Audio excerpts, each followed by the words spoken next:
The order, please stand for the flag salute. Ready, begin.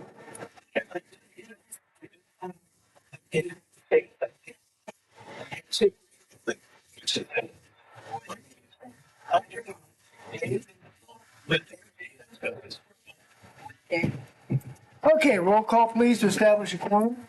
President Klein. Here. Vice President Matsumoto. Present. Member Burton. Here. Member Robles. Present. Member Scott Munson. Present. Okay, inspirational reading. Good afternoon. Good afternoon. Good afternoon. As we head into tonight's Educator of the Year celebration, it's a great time to pause and recognize what this evening represents. It's a reminder that every success story in Fresno County begins with our educators. Our educators show up every day with heart, determination, and belief in our kids. New state data shows our students are making real progress. Behind those numbers are educators who believe in every child, show up every day, and adapt to ever-changing needs. Tonight, we honor a few extraordinary individuals, but their work reflects the strength of thousands across Fresno County. Let this evening remind us of why our role matters so much, because when we support educators, we strengthen every classroom and every future they touch. Thank you.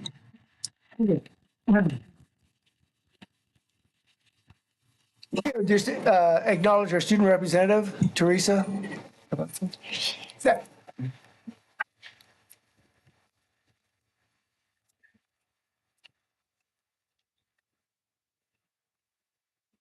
Hi everyone, I'm excited to share some of the amazing things happening here at CTEC lately.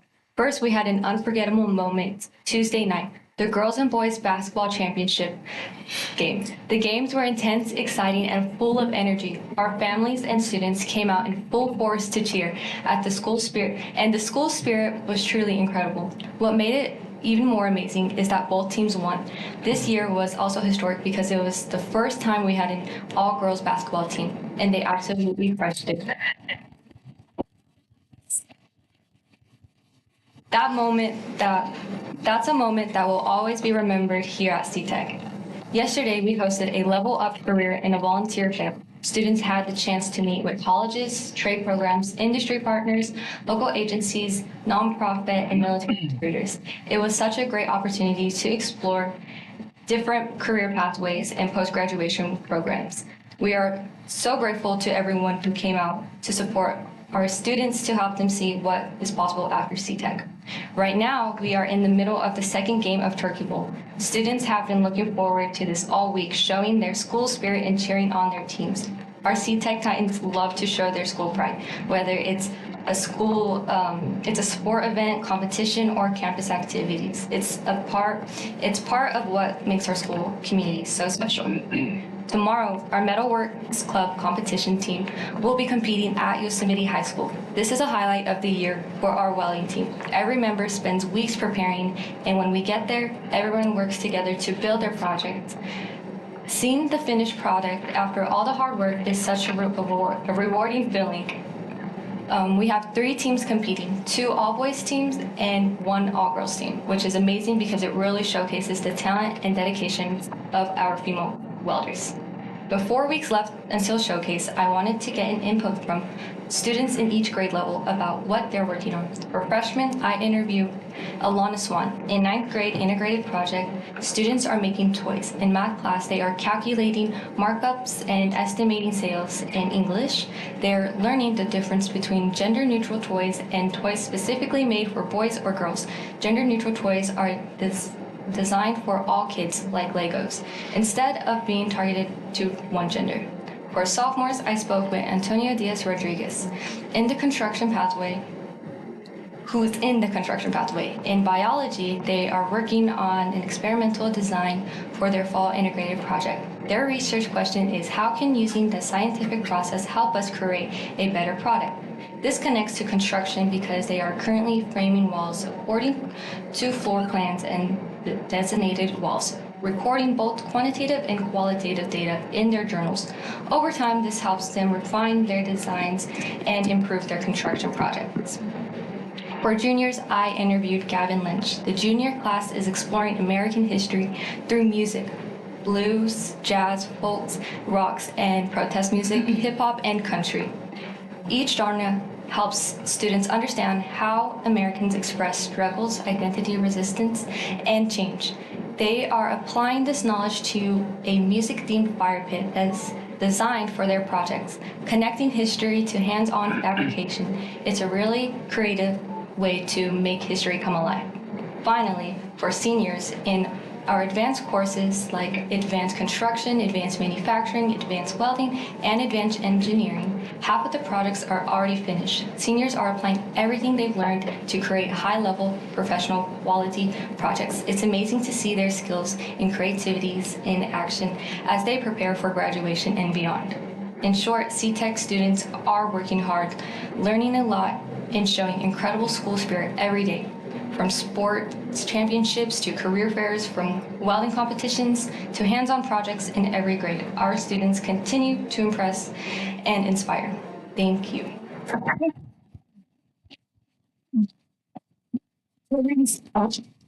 Teresa, can I, one moment, please? Absolutely. Teresa, could you come back for a moment, please? Thank you, my love. I just would like to say something real quick and then have you share a point of interest. Could you share with us that you had recently attended a county training? Could you just share a little bit about that? Oh, yes. Thank The you. Zoom lesson? Yes. Yeah. I got to speak with incredible students and their mentors, and I got to really understand what my meaning or my role over here is, and that I understand now that I am a voice for the students for Fresno County. And it was just training on how we can approach new ideas, how we could bring up some concerns that we have at the school. And it was a good understanding for me and the rest of the students. And we got to share some of the things we're looking forward to this year and some things we want help from. Thank you, and thank you for attending and representing us. You did a great job. Thank you. Thank you.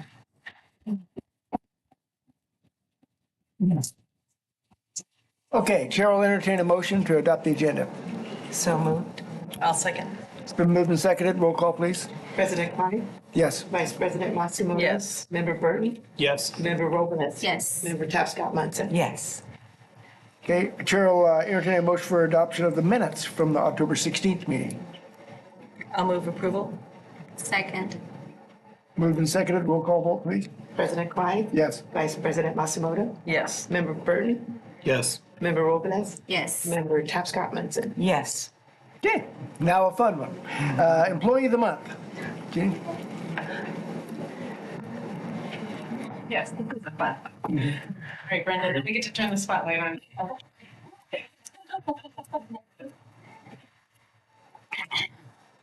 Today, we honor Brenda Perkins, Administrative Assistant and Curriculum Instruction, as the Employee of the Month for November 2025.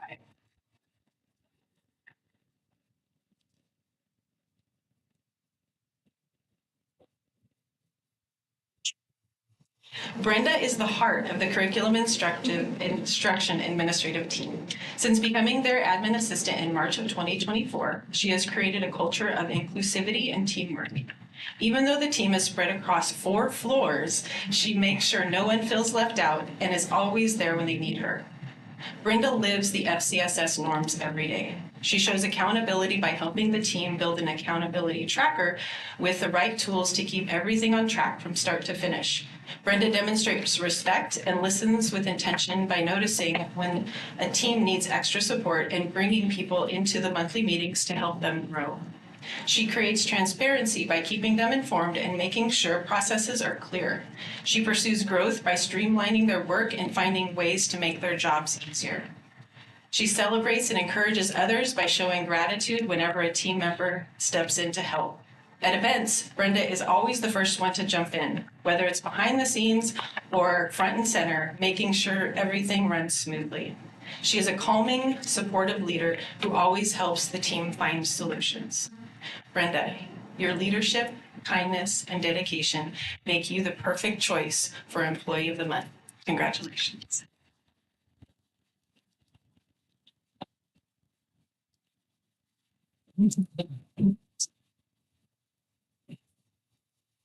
Brenda, we're so excited to celebrate you. And when I say we, look at this, standing room only in this space. It's really beautiful. It's a beautiful testament of your impact in our office. So for the next few minutes, we're going to affirm you. We're going to tell you how much we appreciate you, how much we value you. It's going to get very uncomfortable. And then you're going to feel the love from the room, and then there will be a chance for you to step up and sort of accept your recognition. And certainly at that point, we'd love for you to introduce your family. But let me again just say, with regard to everything Jenny shared, you are so incredibly important and valuable to this organization. We have 1,700 employees, but I don't know a department that is as big, robust, impactful, energetic, innovative. I mean, pushing the envelope in so many different ways. I'm just looking around the room, and every single one of you are so impressive, and you harness all that incredible energy and make sure they have everything they need to shine and deliver. And boy, do they deliver. So this team is pretty special. And again, we just are so grateful that you have the role that you have. The level of growth in this particular department, which means that you have been figuring things out as departments are growing and hiring and doing more events, has just been incredible, particularly in the last 2 to 3 years. So I'm indebted to you, honestly, because again, this whole department is so special, so important, so impactful, and you take care of everybody with a smile on your face. You never look like there's chaos going on behind that smile, and I know for certain there is. So with that, thank you very, very much for all that you do, and we are so honored to be able to recognize you as our Employee of the Month. Congratulations.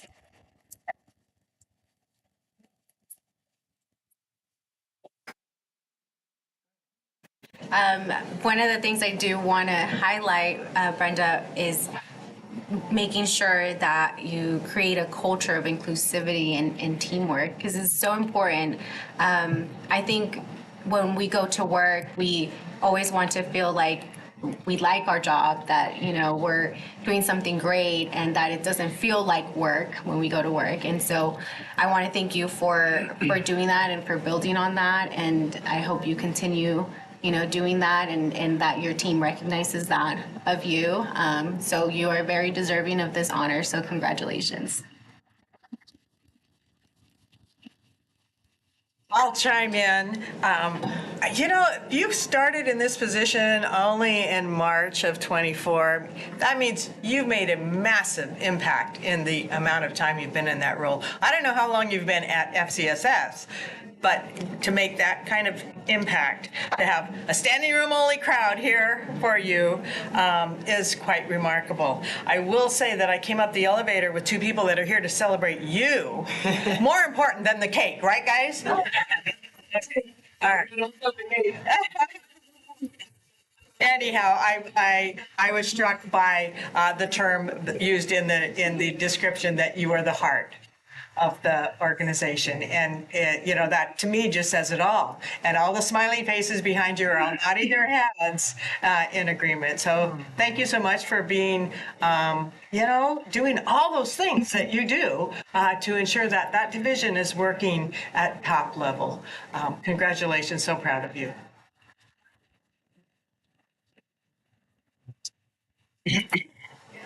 I guess we know where the arts are.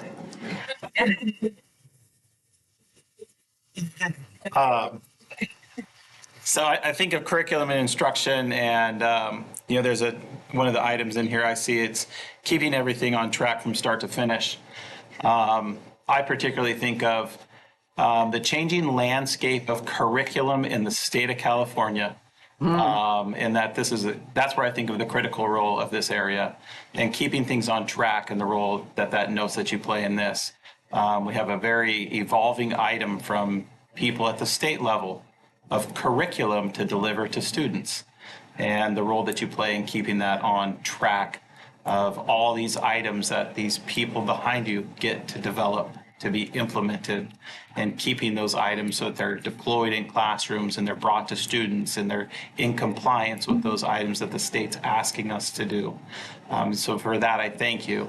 And I think people don't realize sometimes somebody has to be the person to say, where is it? These are the deadlines. This is where they have to be. And that's where kind of I keyed in on this, of keeping it on track from start to finish and reminding people those deadlines. So that's a critical role that happens, and thank you for doing that.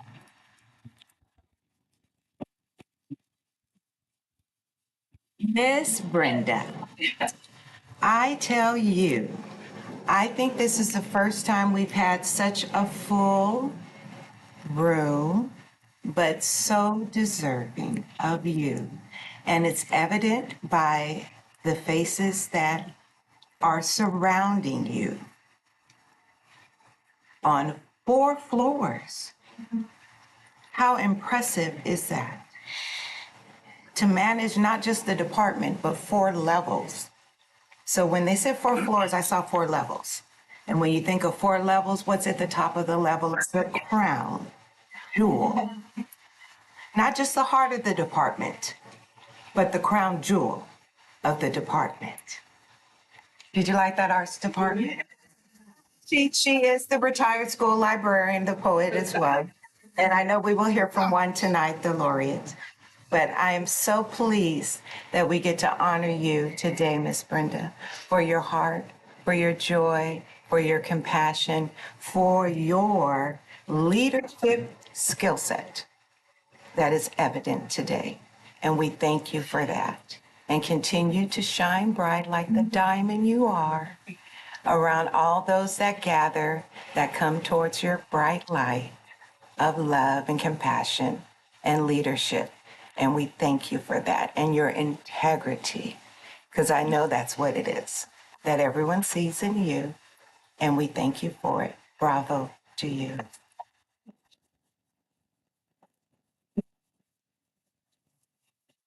How many employees do we have in curriculum and development? About 45 or 50. I mean, 50. to get what you get done with 50 employees, that's saying a lot. And then your services are obviously used by other districts, by districts throughout the county.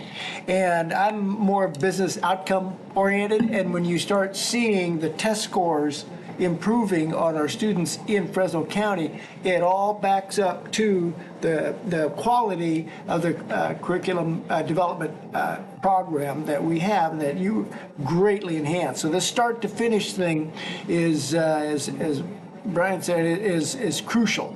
You can't, it's really easy to drop the ball along that line. And by your efforts to keep that thing moving in the right direction with a relatively small staff, really doing that type of work, I'm impressed. I'm impressed. So keep it up. We appreciate you and thank you. Your turn.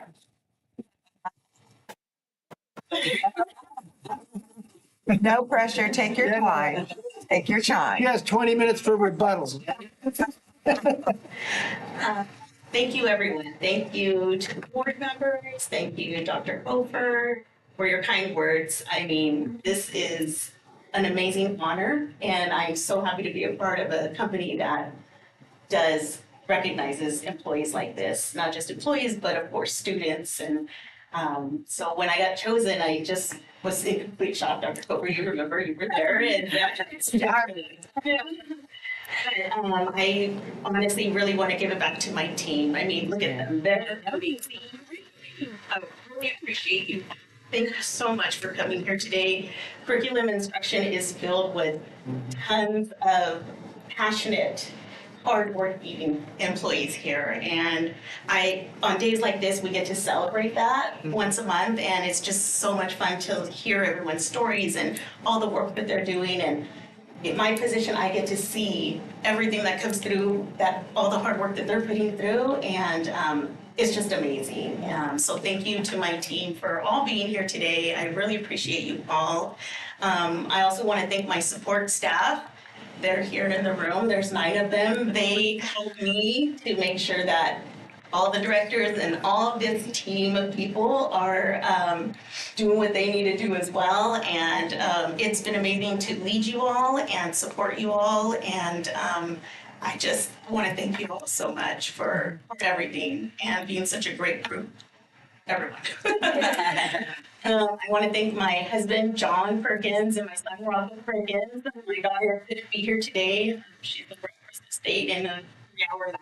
Like, Mom, I'm so sorry, but thank you guys so much for always supporting me in my career and everything that I do. It's because of you, so thank you so much.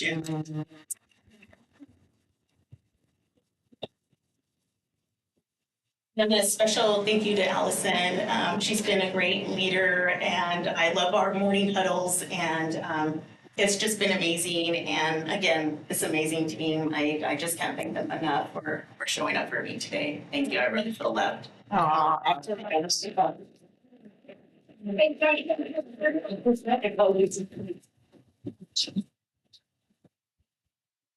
Picture time.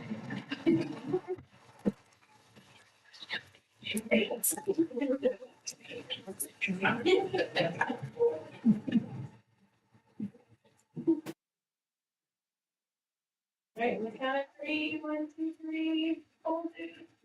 Now it's sitting. And now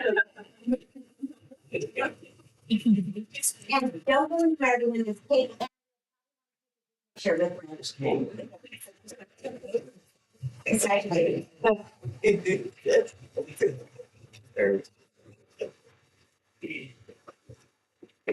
Okay, now we'll move on to another fun one. Superintendent Superstar.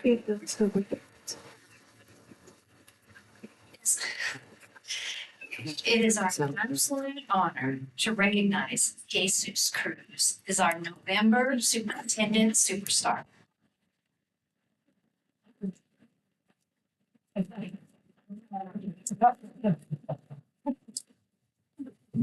Jesus, a senior at Parlor High School, is an extraordinary student whose leadership, humility, and commitment to excellence have left a lasting mark on the Panther community.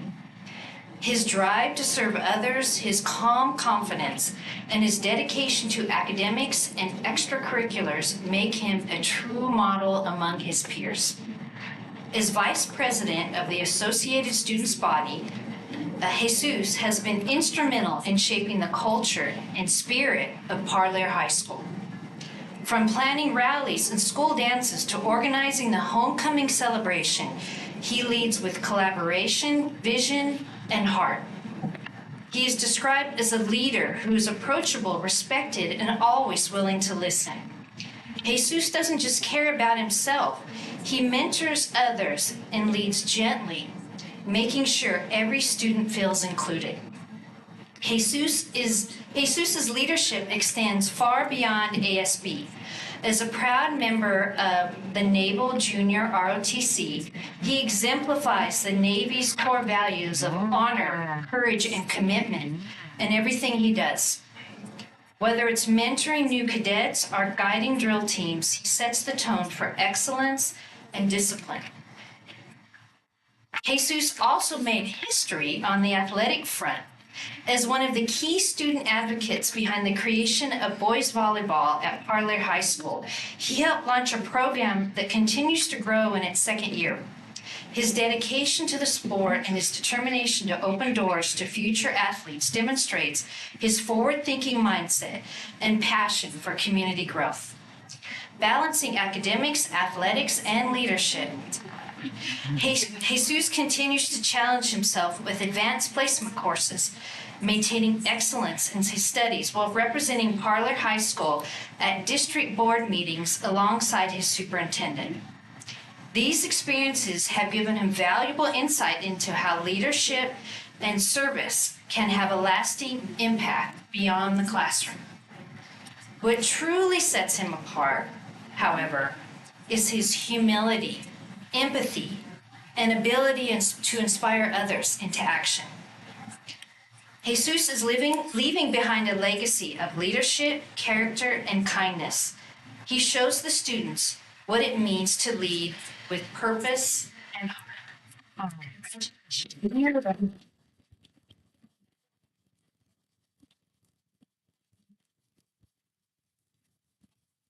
Thank you so much, Mrs. Burrell, and it is such a pleasure to get to spend a little more time with you, Jesus. Dr. Masamoto and I had the chance of seeing you in action more than once at our numerous visits to Parlier, the new Parlier, and I am so excited to have Dr. Inigas with us today, and also maybe the world's best interpreter on the face of this earth. Ms. Amy. Indeed, yes, you are. My God. I told Amy how happy I was that she was making sure that mom and dad were engaged with us. And he said, quote, I want them to laugh when we laugh. Yes. I want them to be in the moment. Yes. I was so touched by that.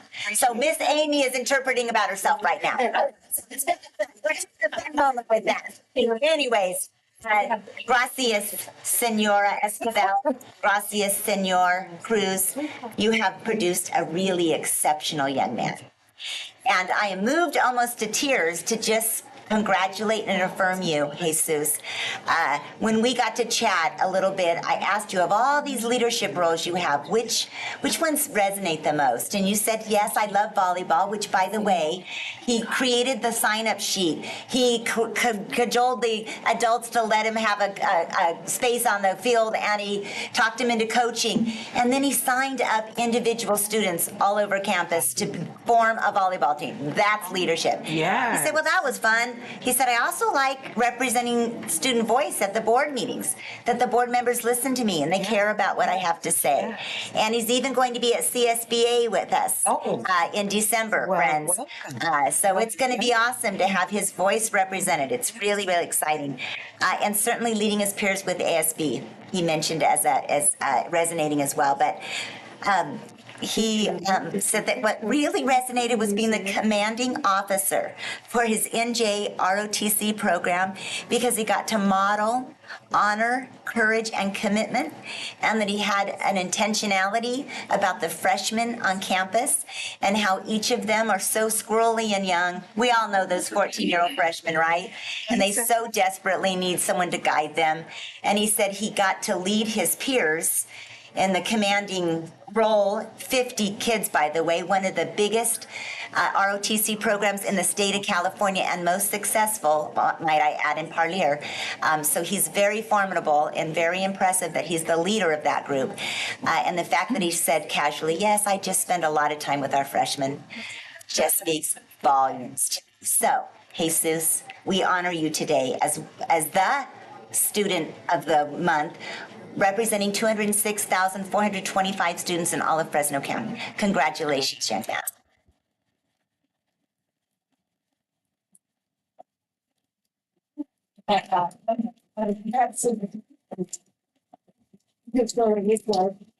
No. No, you get to go first. You know I piggyback after you. You know the routine. Well, Jesus, it is very impressive. I kind of, when I was reading through our agenda, kind of the first thing I picked out was the Navy Junior ROTC program. It's a big commitment, so we're always going to ask, are your plans in the future to go into the Navy? You don't have to stand. Go ahead. No. So yes, I'm planning on joining the Navy. After I graduate, I plan on applying for the NRG scholarship, which I'm in the process of right now. And I plan on attending UCLA for the NRGC program to commission as an officer once I graduate.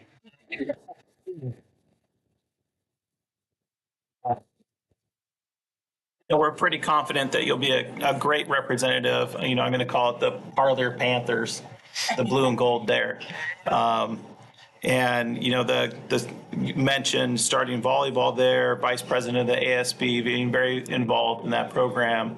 And so we know that you'll be away for a while in the Navy. And we always say to bring those talents back to Fresno, to represent Fresno. The other item is, it's a great item. We're all generally representatives of our families. And so it's a great commitment that your parents have made, that we're representatives of what our parents have done and recognizing the sacrifices that our parents have made. And so many of us, we look back and we see what our parents sacrificed for us. And I'm sure that you see that in your parents. And so for us, it's a great item of gratitude for us to see what they've done and sort of what you've done with those sacrifices that they've made for you. And so we express our gratitude to your parents. Yeah. Well, Jesus. Jesus is in the room. Finally say it. I have a contractor, his name is Jesus. I'm calling him Jesus all the time.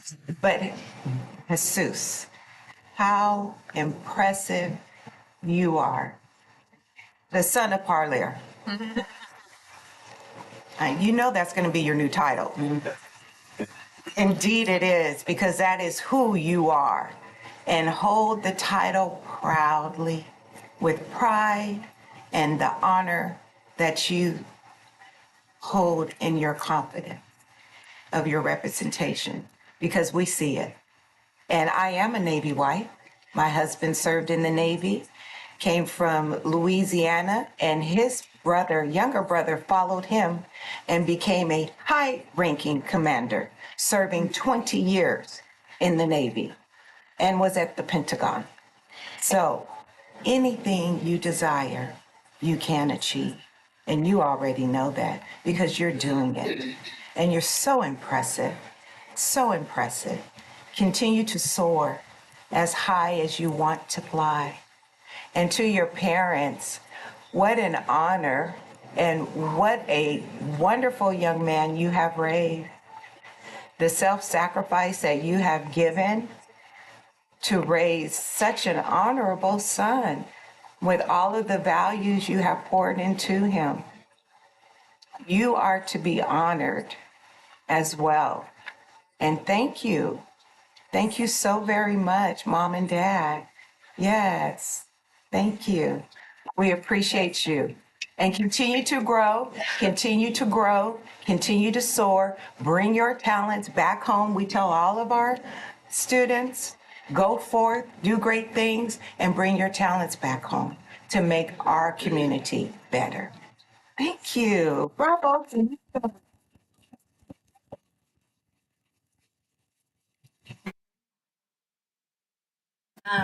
Okay, so I have the privilege of being able to speak Spanish, and so I would like to speak directly to the parents in Spanish. Buenas tardes, papás. Quiero decirles las palabras en nuestro idioma y es porque yo pienso que muchas veces como papás sacrificamos mucho por nuestros hijos. Y es importante que ustedes sepan que todos sus sacrificios y todo lo que han hecho por sus hijos es válido, es importante, es algo que nosotros como hijos apreciamos mucho. El día que yo me puse en este puesto, mi papá no pudo estar aquí porque estaba trabaja en el campo. Pero yo tomé este puesto con tanto orgullo y pensando en los sacrificios de mi papá, de venir a un país que no era de él, a una edad muy joven, para darnos todas las oportunidades que podían. Y su hijo es un ejemplo de esos sacrificios de ustedes dos. Es un ejemplo de las oportunidades que este país nos aporta y que por sus sacrificios, él ha tenido esa oportunidad de tener lo que tiene. Y todo lo que veo de lo que ha hecho y lo que ha dado a su comunidad es solo el principio. Y es un honor ver cuánta gente reconoce sus sacrificios y espero ver qué más va a lograr en el futuro. Pero solamente el estar aquí y recibir ese honor es algo muy grande y muy merecido, y quiero que ustedes sepan que es por sus sacrificios que él ha podido lograr lo que ha logrado. Entonces, muchas gracias y les deseo todo lo mejor y sigan apoyando a su hijo como lo han hecho hasta ahora. Muchas gracias.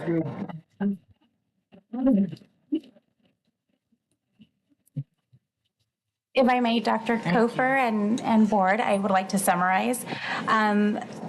Trustee Itzi Robles, pretty in a nutshell or summarize, shared parents. I would like to take the opportunity to speak in my primary language and to thank you for your beautiful sacrifice that you have done for not only your children, but also for all in terms of his leadership and youth that he's inspiring.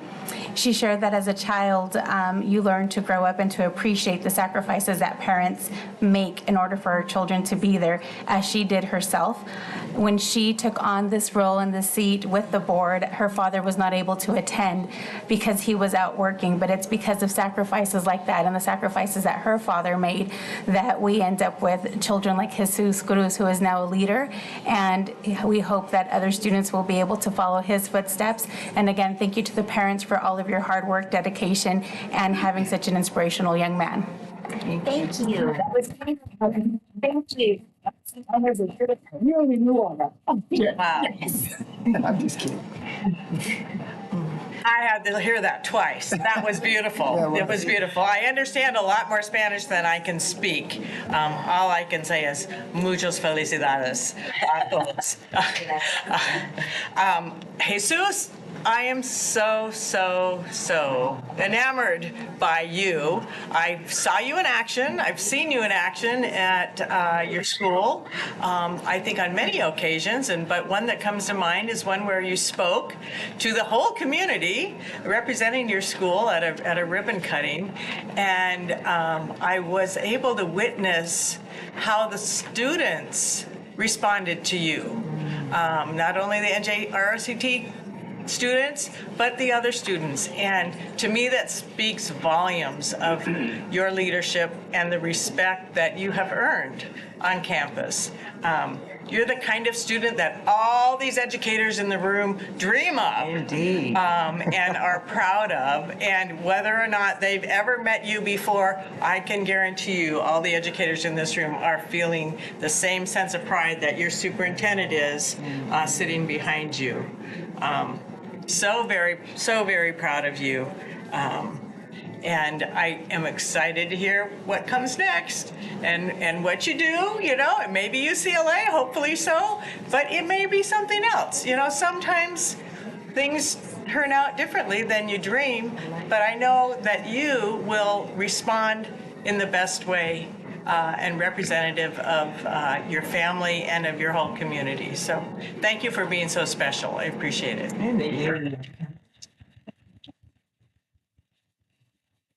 Jesus, what did you want to major in at UCLA? As for majoring, I don't know yet. That's fine. It's okay. In the process of trying Yes. to do Yes. what I do know that I want to do. I don't know what specifically. I do know that I want to be an educator, be a leader of some sort. I know I want to do that. I just don't know what I want to do specifically in yet. Okay, that's really good. The reason why I bring Arts wants you. And don't take elected official off the table, because exactly when you stood up, we were over here, can you say elected official? So keep it open, because you can be an advocate for your community at a higher platform with your voice in that field as well. So keep it open. And you're still young. You still have time to figure it all out. You're on a fantastic pathway. So don't get stressed out. You're doing great. So proud of you. So impressive. So impressive you are. Bravo. The reason why I brought that up is, as I assume you're going to intend to go to the Navy. And I was a civilian contracted doctor in Lemoore Navy base for 10 years. And my impression of the Navy personnel was they took advantage of I hate to say boatload, a cliche, but a whole lot of opportunities that came their way. I mean, I knew some that were F-18 pilots in the morning and the afternoon. He went into the OBGYN clinic. He's a doc. And so they cross-train each other all the time because there's opportunities for those that are go-getters. A whole lot of the Navy people that were flight surgeons and pilots because they want to be NASA astronauts. So there's a ton of opportunities within the Navy for kids, men and women, who are go-getters and just apply. And so I'm anxious to hear how this works out for you. So please keep in touch. Yes, come back. Congratulations. Okay, Jesus, your turn to come up to the podium. And Dr. Inigas, if you'd like to join him, and maybe you could say just a word of introduction of him, and then we'll have him say a word or two. I think he has something prepared. Indeed, he does. Good afternoon, everyone. Board of Trustees of the county. My name is Rafael Iñiguez. I'm the proud superintendent of Parlor Unified School District. And thank you so much, everyone, for validating and supporting what Jesus has been saying here, and his family is here with him tonight. But I just want to say that Parlor Unified is a strong supporter of military science. It's one of our pathways. As I was sharing with Dr. Kofer earlier, we have various pathways at the high school. And this year, we even expanded NJROTC down to Parlier Junior High School, making us one of the only schools in the whole country with NJ at the middle school level. And it's because of narratives of perseverance and inspiration like Jesus Cruz that we listened to students and what they wanted. And we have a superstar teacher, that's Mr. Lowry, who couldn't make it today, but he's our NJ instructor at the high school and also at Parlier Junior High School. And I'm just, as I shared in the room earlier today, I'm just also a reflection as someone who grew up in Parlier and now serves in the role of superintendency. I am a reflection, I'm a younger version of what Jesus was, right? So when I hear your advice to him to please come back to the community and expand opportunities, that's a real thing, right? Because oftentimes people leave and they never come back. And I loved all the comments from the board and Dr. Kofer. I know that you were also inspired by the message. Your son is a graduate of the Navy. And I'm just inspired by everything that I hear. And also, thank you so much for addressing the Spanish, the parents in Spanish. I know that you touched them as well, Ms. Robles. So I'm just proud to be here. And with that, I'm going to introduce Jesus Cruz.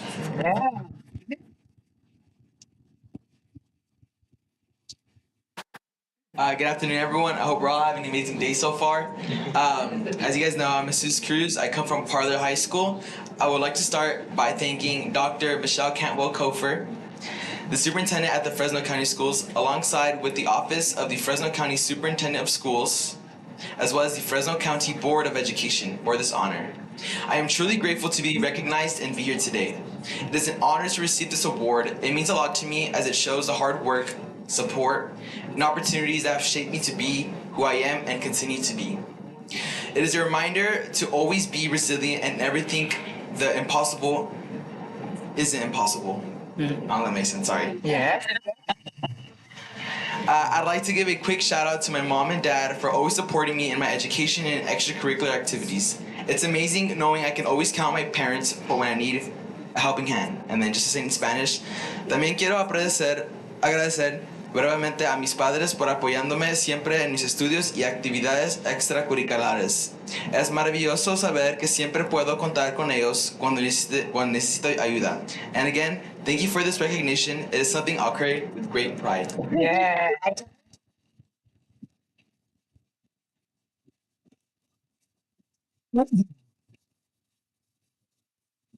Okay, we're going to take a couple of photos. The board is in their ready position. I'm surprised when you go back a little bit. 3, 1, 2, 3. Yes, don't move. Yes, and then also, well, we'll get this picture, and then Mr. McMoyan, will you come up and give your special?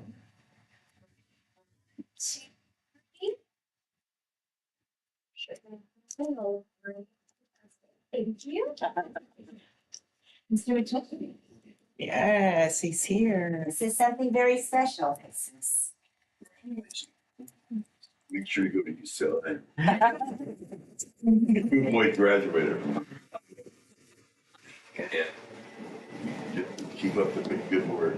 Fantastic, young man. Appreciate all you're doing. Come back to Fresno, though. Yeah.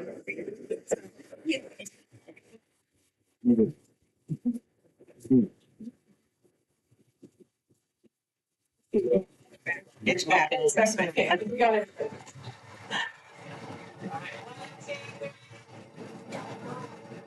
All right, hold that. All right. 1, 2, 3. Then. Dr. Cooper, let him know what's in the envelope. Yeah. Oh, well, I want everyone to know what it Yes. is. It's 500.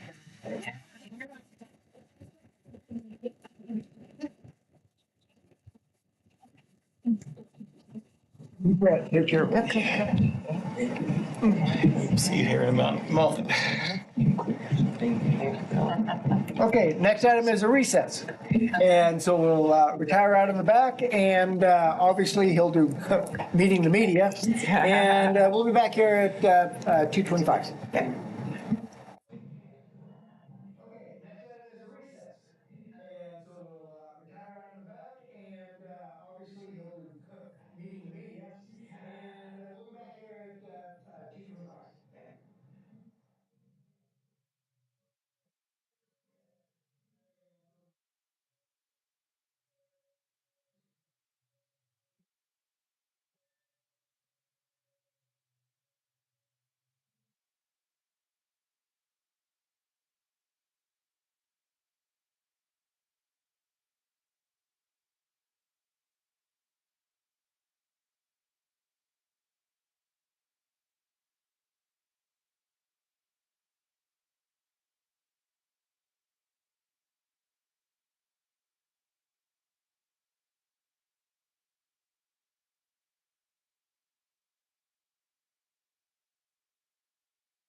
Community input section, public may address the board pursuant to established procedures. No action shall be taken pursuant to California Code, Ed Section Code 54954.3. Individual speakers will be allowed 3 minutes to address the County Board of Education as per Board Bylaw 9323.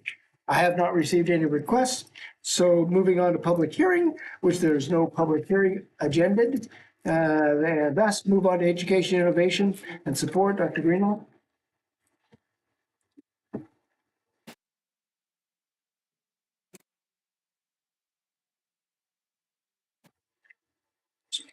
Following the agenda. Starting with Williams, correct? Yeah. Correct, yeah. Those five members of the board, Superintendent Hofer. This afternoon, I'm presenting the 2025 Annual Williams Settlement Compliance Report, which summarizes our fall monitoring of 122 schools across 23 districts. I'm pleased to report that all schools had sufficient instructional materials and every facility met good repair standards with no emergency conditions identified, and all SARCs accurately reflected required Williams information. This year's results continue to demonstrate our district's strong commitment to maintaining safe, well-equipped learning environments for every student. I'm happy to answer any questions that you have, and just differentiate to make sure that you remember that this is what we do annually for the entire county of Fresno, as opposed to our quarterly Williams, which is for our school. These are ones that are districts that we go out that are identified by the state superintendent of instruction. So this is the report. It's gone to each one of their boards, summary has, and we send the specific individual reports to each district who had a Williams visit. All districts have schools that receive Williams visits. So if you had a Williams visit for a district, we send your information back to them in that visit, as well as a summary that comes to them.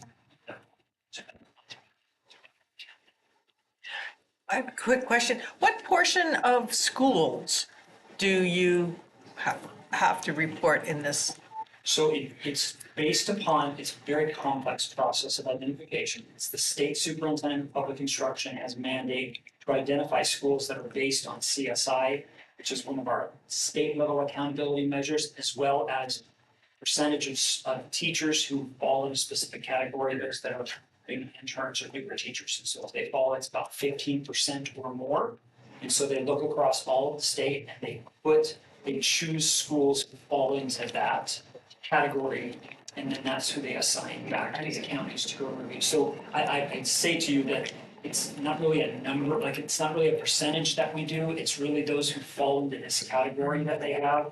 And for us, we have about, like I said, it's about 120-ish schools that we go and visit that falls into that, which is fluctuated. We've had as few as 75. I think we're at the most historically that we've ever had. Before it was based on API. So it's different from county to county, different districts and those. Again, remember, Williams is a lawsuit. It's not legislation, a lawsuit that resulted in legislation. General counsel can correct me on that if I'm wrong in stating that, but it's resulted in legislation that we use, but it's driven by a lawsuit. So we satisfy the requirements of that lawsuit. And so the state likes to have a certain number of schools visited and reviewed, specifically around facilities, around teacher requirements and what the qualifications are, and then as well as our instructional materials. It's driven in 2001. 2002 is when Williams originally happened, driven out of LA County, but actually out of Los Angeles Unified School that they brought the lawsuit. Do we know how many schools we have in the county? I mean, we know how many districts, 350-ish? Okay, so this is about a third of them. About a third, but it doesn't have to be. Yeah, it's just kind of who fits in. I see. Yeah. A lot of work. And it's a lot of work. And we're looking at, everybody is, good or exemplary. And that's a far cry from where it started. Yes. And I remember when it started. I mean, there were ceiling tiles falling out, and half the water fountains didn't work, and a bunch of kids didn't have textbooks. I remember there was a real eye-opener when it started, because it was an LA thing, and lawsuit, and we didn't really know much about it until, bam, here came the judgment. And then we had to audit, and we thought, whoa, we got a ways to go. Yes. So anyway, the idea that we have to do it because of lawsuit, but if we didn't, I'm afraid it would slide back. That's the point. It's unfortunate that we have to have things required by lawsuits. Yeah. Because they do a good job. And our school districts do a great job. We have a great communication network with them, where we work with specific folks from different category, different schools. If there's a situation that arises, any emergencies, which have happened over the years, area that looks like it's going to fall over a electrical box that has an open thing that a student touched it, we call them, and then I'll call the superintendent, and they immediately fix it when it's done. So it doesn't have to get to the emergency stage. Our inspectors go through. They work very well with them. They're professional. They're excellent. And their school districts are great. Even Fresno Unified, we work with one of their attorneys over at Fresno Unified, and she is just fantastic. It's just been a very good relationship with everybody. Make sure that we're doing it's good for kids. So it's good sport for everyone. And that's why this report is kind of boring, because it's doing what we're supposed to do. Well, shall I say, as a retired school librarian, thank you very much for being in compliance. And we appreciate the boring report that keeps us in compliance. That is what we want.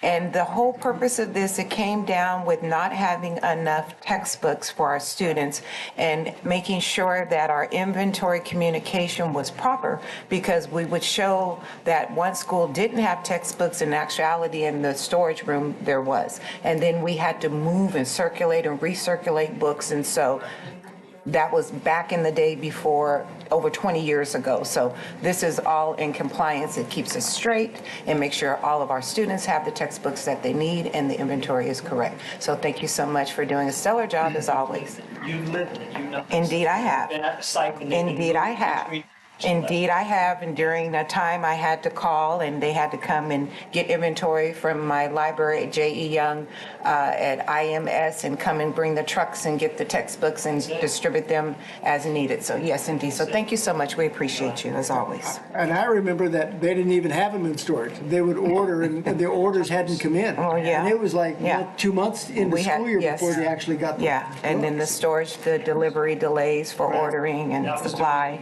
Yep, That's that was, right. Supposed to be- that was the reasoning why. Yeah. Lack of Anyway, thank you. accessibility. Thank you. Okay, now you can move on to. Next one, okay. Let's take 5. Members of the board, Roper, in presenting the 23-24 teacher assignment monitoring outcomes for Fresno County Superintendent of Schools. This is called TAML. This is now again for our internal sites as opposed to going out to the external districts and the rest. This is in addition to stuff that we have done in the past, because this was just released. So this usually is something that's presented and it's available with our local indicators in June and the rest, but the state of California takes a long time to actually produce these data. So we present it at the board meeting following when the state of California makes it available. So it's just made available. That's why you're seeing it here today. And it's a summary of the data for our actual schools and where our teachers fall on the federal identification. So that's the reason I want you to see this, because there's some words on here that I don't love. We don't get to pick those words. The federal government has assigned these categories and has put specific definitions. So if you look at the report that you see on the second page of the report, it defines what some of those authorizations, what they mean by that. Things like ineffective are a very misleading term that the federal government has put in, that we do not have ineffective teachers. It's just according to where the credentials are and because of the lack of some of the specialized work. So you notice we had one misassigned teacher. That usually occurs in special education because of the highly specialized students that we serve that we cannot predict at the beginning of the year. There are times when we get a student comes in that's been identified through special education process, and we have to scramble to find someone who has the correct authorization to serve that student. We still serve them, but then it takes a moment. So that's when you see that misassignment, it's due to the really specialized services we provide to our students that we have in there. We do a very good job, our credentialing department downstairs and our team does a very good job of making sure that our teachers have the right credentials in the right place to serve the students that we get. Again, the transiency that we have with our students that we're weaving in and out with our core community programs as well with special education, this really can be a bit of a challenge for a county office. The system is more set up district, but that's what we do what we can. So you'll see the report. This is very good, very consistent with what we've actually seen over the course of the time. We work very hard to find highly qualified teachers and make sure that we provide opportunities for them to be able to clear credentials or receive the credentials they need to serve the students that we have here at the county office. I'm happy to answer any questions you have. So incomplete, does that mean in progress? So if you look back, at the other side here, it's the alternate special ed placement per an IEP team. So basically, it would be someone who'd be placed in there, but we need to serve the student, but we may not have a perfect authorization for that specific qualifying disability that falls on there. And so Okay. at times, it's, again, because of the, I mean, Dr. Lyra can really speak to this, but just the nature Special ed, of the yeah. specialized students we serve here. It's, districts just don't have this. They come to us for these reasons, and at times, we do our best. Yep. Sometimes it takes a bit to be able to find those. And this is a point in time system, so you know, but you hit this date, if you're not there, so then you do it the next year. So that's why it kind of resets every year. So if on that date, you have someone that's exactly for that person, it would qualify as misassigned or something along those lines. That's what that. Did I say that right, Dr. Lyra? You sure did. Yeah, special ed is very specialized, shall we say, with Yes. credentialing and services being provided. I have a strong background in special ed as well through Fresno Unified. So thank you. This is very nice. Very nice. Thank you. It would be, As I say, so could that be like an initial came in to special ed, maybe like they're initially put with a mild to moderate, but they were severe. They were a severe.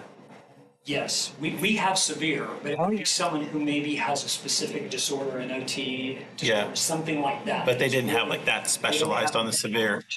Because Yeah. students that come in, the district is never going to like that. So they come to us, and it just sometimes takes a moment to find the right. Special ed authorizations and credentials are incredibly complex, and there's just a lot of steps to be able to do this. So we're working to have it, but you can't just have someone who's stable to be nothing waiting for someone else. So sometimes it's a matter of Finding that specialized person to fulfill that student's need. That brings me to my point, is obviously school districts, especially the smaller ones, there's no way they can handle it. But it's even hard for us. I don't see how we staff to the need when the need moves all the time. But I, as far as local districts go, we see those from time to time. They seem to be improving. We don't see too many waivers as, we see them, but the numbers aren't as high as they used to be. Would you say that's fair? We're getting there. Some of those, there's lots of reasons why potentially I wouldn't be able to speak to 100%. But yeah, it seems to be that they're getting better. We seem to kind of catch up on backlog after the COVID and some of the teachers and the rest, which is good. And there could be a variety of reasons I could speculate, but I can't hold it for. There could be a lot of reasons. But I remember there's multiple pages and yes, and it was just, and they kept coming up every year, the same thing, and nothing much changed, but it looks like it's changing now. getting a little better, yes. Yeah. Thank you. Very good, Nice thank you. job. Excellent. Okay, now we get to move on to business services. Mr. Otto, quarterly pick. All right, good afternoon, Dr. Clyde and board members. The first report that I have is the quarterly retirement of fixed assets, which is from July 1st of 2025 through September 30th, 2025. You have the list in your packet, I believe. A lot of them, again, are laptops, computers. I would like to point out the servers that are towards the top of the page that we bought back in 2011. Got a good 14 years out of those servers, which is nice, but just to give you an idea of what things have increased in cost, we ordered new servers. Those back then were about $110,000. They were $992,000 to replace those servers. So how many? I think we bought one more, and we bought a little bit better ones because our Everest system is growing. But just, in 14 years, things have really increased in price, and that's just, hopefully we get 14 or 15 years out of these, and who knows what they'll be in that time. But I just wanted to give you a perspective on increased costs for what things cost to operate. How many servers were there? There were 4. I think There's 4 on the list, on the top of the list anyhow. there's 5 total. I think we ended up buying 6. 5 total was $1 million? 6. 6 total was $1 million. It's a good, yeah. So anyway, just a little perspective on increased costs. Sorry, didn't mean to shell shock you. I was a little bit shell shocked, Yeah, so with you. I just wanted to share that. But we need those servers to Yeah. continue to provide that support to our school districts with our financial system, our HR system, and all the things, the networking services that we provide each of the schools. If there are no other questions. No. Thank you. Okay, budget actuals? Yes, so the next item is the 24-25 budget to actual comparison report, and you have a packet in your packet. I'm sorry, you have a report in your packet that shows the 24-25 actual to budget. Keep in mind that, again, it's not the carryover from the previous year. This is the budget to actual. So if we look at item A, the budgeted ending fund balance was 86 million. The actual was 126 for an increase of 39 million. I will go over what the actual increase in the carryover was in a later report. It shows what each of the ending fund balances either decreased or increased by program for both the restricted and the unrestricted areas. Item C covers what the revenues and expenditures were budgeted and what the actuals came out to be. And then item D shows the additional funds that are housed at the County Office of Education, such as deferred maintenance, the charter school, Horse Reserve, child development, adult ed, school facilities, retirement, and special ed pass-through fund. You missed an S on pass. I missed the, excuse me? An S on pass. I didn't hear you. Oh, nothing, I'm stuck. Okay. I'll show you later. How is the retirees benefit? How's that, the account on that? Are we staying good? Is that? Retiree benefit month. Yeah. We are. We're ahead of the curve. You know, we'll have the auditors in here hopefully by February or March, because we will be seeking an extension due to some delays from the feds in what's required of the audit this year. It's kind of an issue statewide. There's going to be a lot of late audit reports this year. But we will know more when that actuarial comes out or that information is included in the audit packet. But we are doing well. We just increased that retiree benefit charge that we charge departments probably 3 or 4 years ago to keep up with the times, but it held steady for probably 12 or 13 years. So we increased that to recoup more money to help to pay for those retirees. Are we still as a kind of a pay-as-you-go, or are we we're gaining ground? We're banking a little bit of money along the way and pay as you go. But we can adjust the amount as needed. If we need to increase it in the future, we can do that and charge the department. There was a big hump when we were going to have to start charging more. Are we past that? Yes. Okay. All right. Okay. Okay, now where are we? So go ahead and move on to first interim. Thank you, Dr. Clyde. The next report is the 25-26 first interim financial report. And I have my slideshow that I will show you on the screen here. Thank you. So I'll talk a little bit about, you see the ending fund balance history. It shows the first interim, 24-25, and 23-24. Our ending fund balance, as you can see, went up by 24.2 million from 23-24 to the end of 24-25. And you might wonder that's a big jump. And I'll explain some of that, actually most of that. At the end, in June, we received a mental health capacity grant that is in Trina Fraser's area. We actually received the cash of $7.8 million, and which is fantastic. Kudos to Trina's department. They do an amazing job gathering grant funds. Nice. What didn't come out of 24-25 were all the salary negotiations that were completed in, I believe it was for CSEA in July or late June, and for CSEA in August or September. So keep in mind that we have a retro that was paid out in the current year that actually was for last year. So those charges are going to be in this year's budget. Also a health cap increase for last year that's in this year, and a one-time payment that we paid out to all employees that, depending on what year you look at it, we still had to pay it out. That totals about $10 million. So that money didn't come out of last year. It's going to come out of this year. So if you add those two together, that's $19 million.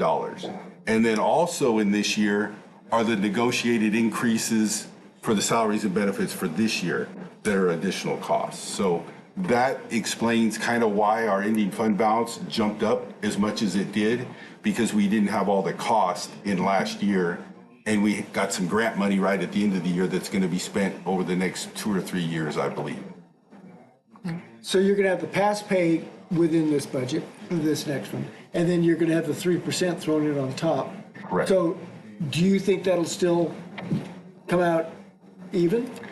It'll be close. It's going to be close. Yeah. It's going to be close. And then we'll start up negotiations in April for next fiscal year, since we did a 2-year deal. So we settled last year and this year. So we're good till end of June. Correct. Okay, and then we're going to start in April for 26, 27. right. And well, maybe a 2-year deal. We'll see what happens. And we'll see what happens. Yeah. We have our labor So I would- partners in the room. Yeah, That would be amazing. I can see a big hit on. They're looking both at me right now.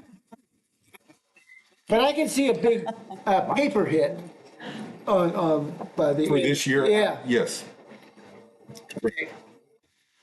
So the next slide shows the revenues and expenditures year over year. As you can see, where the actuals have hit, we bring in more than we spend.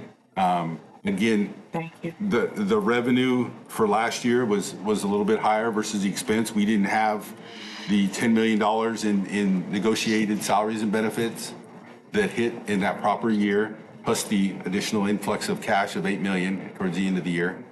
As always, we budget more expenditure than we bring in. We allow departments to budget their full carryover, and that's why that bar looks like that. But as you can see, history has shown that is not the trend. You know, we necessarily don't want to make money. We're in the business of educating kids. Dollars in, dollars out should go to kids. That's what we try to do, but timing kind of throws that off sometimes. The next chart shows the budgeted revenue summary, shows the restricted or targeted and non-targeted. And I always say, and I was out in the breezeway talking with Jeff, and Jeff could give this speech. It's the opposite of a school district. Most of school district funds are not non-targeted or unrestricted. Ours are mostly targeted, bigger areas being special ed, after school, migrant programs. The next slide shows the components of those budgeted revenue.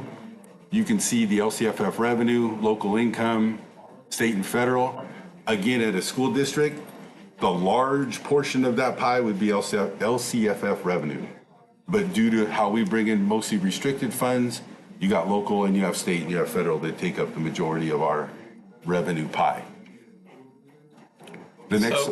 So can I ask a question? So like there's been a couple of things that you've seen a couple of news stories lately where they talk about school districts and not meeting like their obligation of dedicating like 55% of their revenue to staff salaries for like classroom staff. And is that related directly to that the majority of their revenue is the unrestricted LCFF funds, whereas for us it's restricted funds, and that's basically all being spent on programs.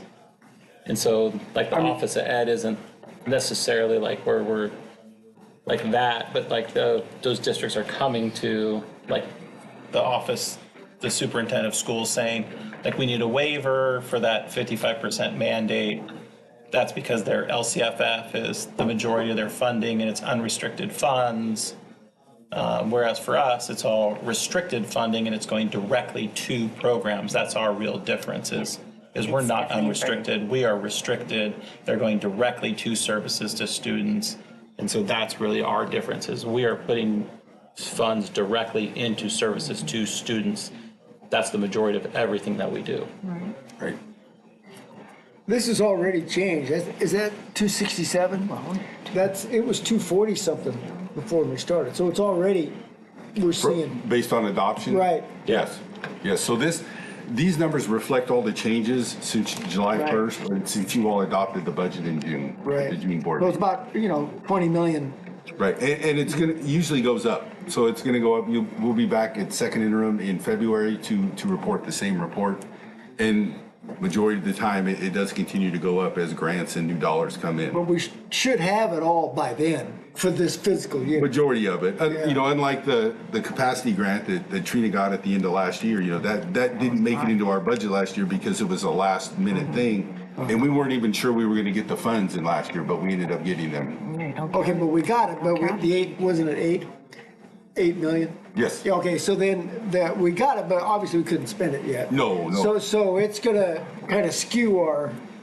It's reflected in the budget Right, now. it'll skew it. But it's gonna be skewed the other way because, like we just talked about, with the payouts on the retro pay. So. I have a quick question. Were there any anticipated monies either delayed or expected to be delayed because of the government shutdown? Not that U.S. Not that I'm aware of. The only money that was delayed was the migrant funding for probably 2 or 3 weeks back in July, August, and everybody was uncertain whether those money, they were impounded with the federal government, which was illegal. So then they released those funds. We haven't heard any federal funding that would affect our office as coming from a delay in the federal government shutdown. What about the shutting down Department of Ed? Are we going to see shift over to the states and block grants? That's hard to tell. We just received an email from Capital Advisors yesterday, as a matter of fact, or 2 days ago. We sent it out to superintendents yesterday. Title I dollars are going to go to the Department of Labor, and it talked about where other responsibilities are going to be shifted to departments that have never administered a K-12 program before. So that's going to be... That'll be interesting. That'll be very interesting in itself. I believe the total of it was $31 million that was going to be shifted out of the U.S. Department of Ed, which then pretty much decimates the U.S. Department of Ed to not very much left, which down the road, what are they going to do with that? So it's all up in the air for now. We're being advised, and we're advising the school districts to just continue to do what you do, and once we hear more, we'll keep informed. And that was 31 million? Billion. Billion, okay, I thought million, that's Sorry, not enough. billion. Yeah, billion. Okay, so then that leads to my next question is if because of that confusion and school districts don't get their money on time, are we going to be getting into some serious cash flow problems for, not us, but... I mean, it's hard to tell the future. Yeah. I don't know how efficient the Department of Labor is going to be in getting the Title I dollars sent out to the states. I mean, I can see a potential hardship coming. Not a train wreck, but a hardship. Right. And we'll see how this smooths out. The good news is that funding is not going away. So that's good news, because Title I is huge dollars for the state of California and the school districts in the state. That was a 30-something billion? 31 billion total. Total. Yeah. Nationwide or California? Nationwide. So we don't know California's cut on that. I don't remember the number. Okay. Thank you. We're just hearing stuff about districts already getting squeezed because they, didn't make the cuts post-COVID cash and running out of cash, and now they're looking like they're in trouble. Yeah. And I did do some research. Oh, you guys. Yeah. Okay. So, in March of 2025, there were 7 negative school districts. Negative is the worst. In our county. No, statewide. Statewide. I didn't know what you were saying. I didn't know. Oh, I'm so sorry. I should have prefaced that. There are 7 negative statewide school districts. The high water mark for that was 16 back in 11-12. There are 32 that are qualified, which means you're kind of on the watch list statewide.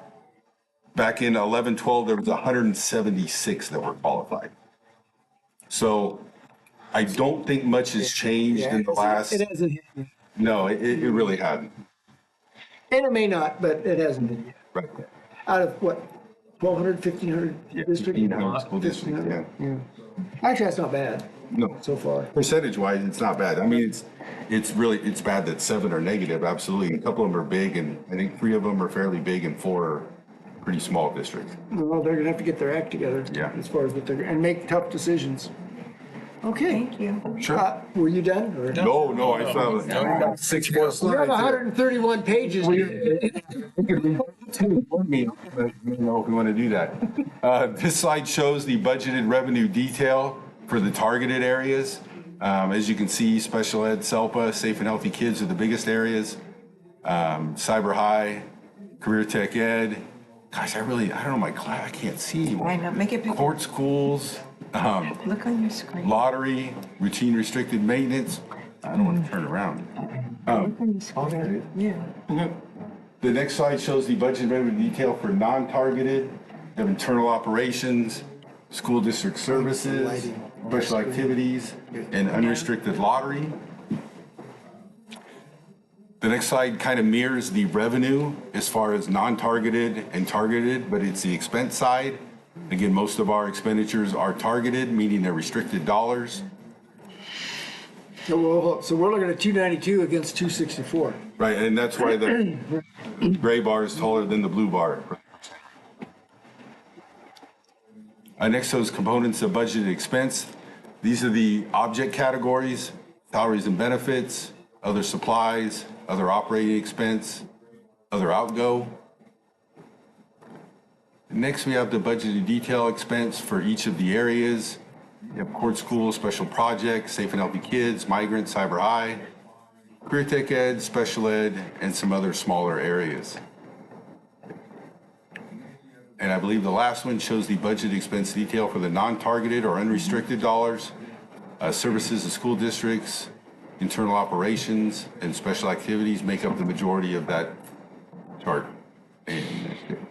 So I can see that our baseline, I think we start at 240 something. I can see that hitting 300 before we're done. We're getting real close to it. Yeah, I mean, it depends on the grants that come in to the county superintendent. What about extra grants? I mean, if you add all that stuff in, we were over 400. If you add in the extra funds, the pass-through dollars for special ed, the adult fund, the child development fund, we're close to 500. We're getting close to 500. Yes, sir. Yeah. That'll be a first if we hit that mark, I think. I don't think we've been that high. I don't know if we have either. Yeah. I don't remember it. Okay, very good. Thank you. Thank you. All right. Any other questions?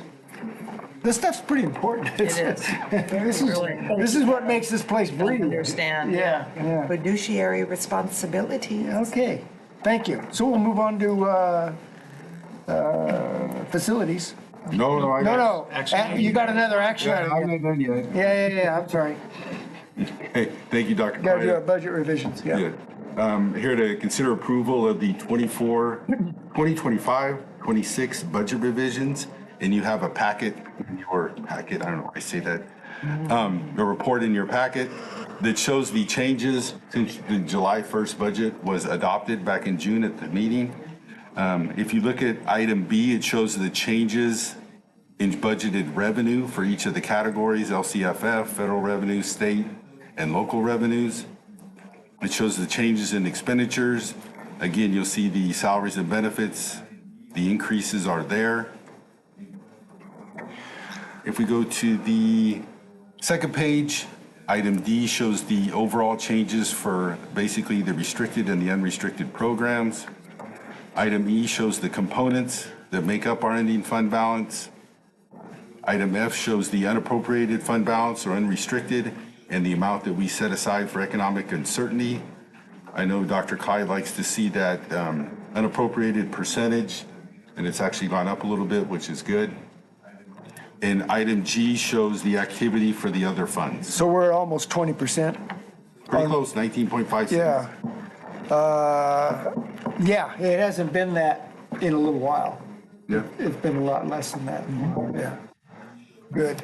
Because I always plan on crappy times coming, and then when they don't come, you're hooray. But I just think it's wiser for all the kids we serve and the districts that look up to us on our budget is to be real conservative and not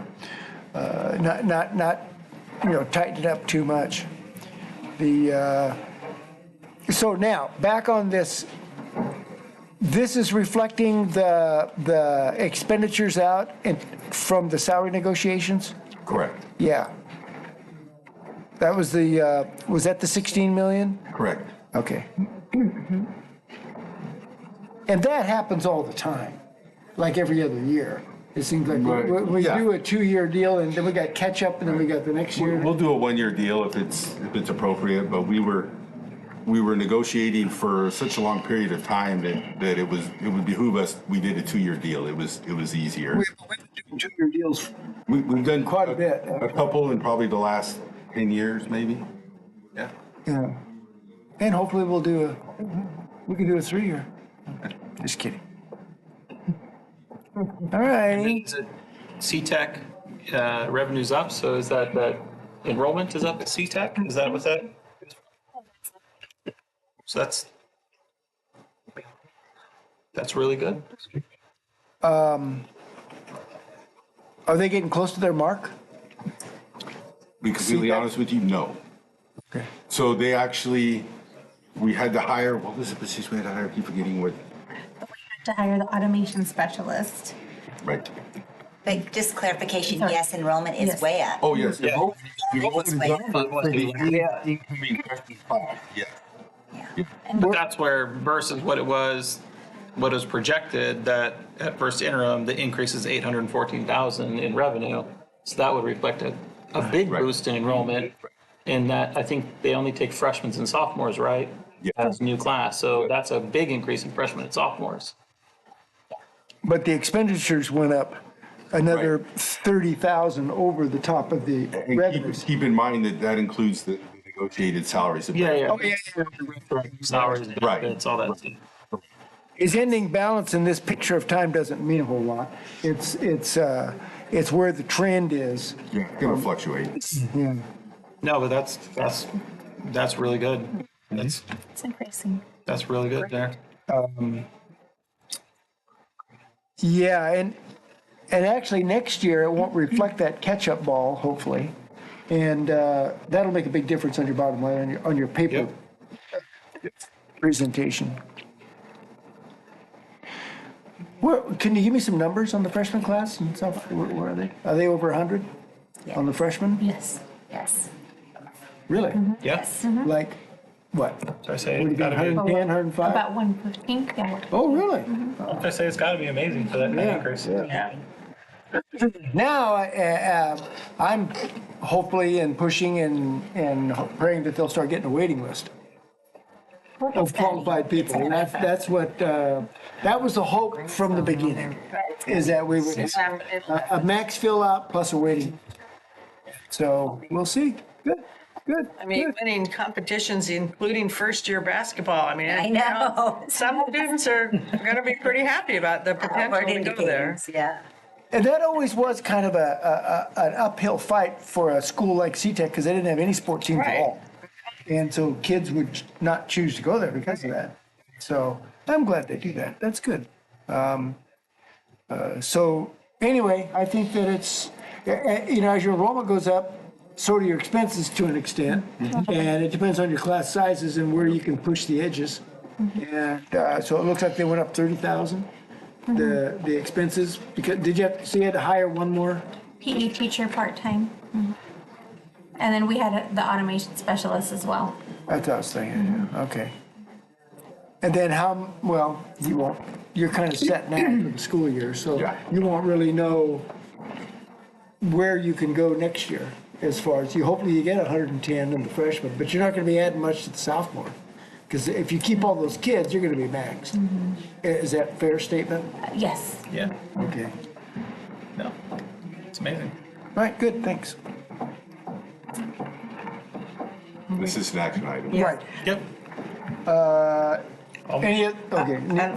I'd like to move to adopt the 2025-26 budget revisions as proposed. For a second? I'll second. Been moving second. Any other discussion? Roll call, please. President Clyde? Yes. Vice President Matsumoto? Yes. Member Burton? Yes. Member Robles? Yes. Member Tapscott Munson? Yes. Thank you. Thank you, Kevin. Okay, now we'll get to move on to facilities operations, Mr. Mayor.